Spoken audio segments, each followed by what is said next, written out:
বেতন মোটামুটি 250 রিয়াল পরে।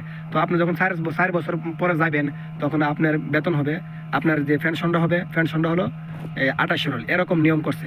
তো দেখুন আগে আগে নিয়ম ছিল যে এই 2 বছর পরে পরে যাইবে, হাফ ডাউন টিকিট কপিলে দিয়ে দিবে কোম্পানি থেকে। সকল কোম্পানি, সৌদি আরবের যত ধরনের কোম্পানি আছে, বড় বড় কোম্পানিগুলা, সকল ধরনের কোম্পানির মধ্যে এরকম নিয়ম ছিল। এখন বর্তমানে এই টিকিটটা ক্যান্সেল করা হয়েছে।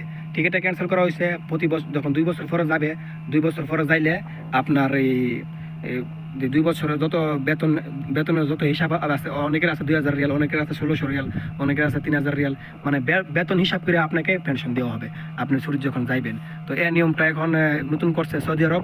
মানে আপনাকে বছরে আপনার বেতন যদি দেখেন ধরেন 1000 রিয়াল হয়, তো আপনাকে প্রতি বছরে দেওয়া হবে 4% থেকে 1% দেওয়া হবে, প্রতি বছর হিসাব করা হবে।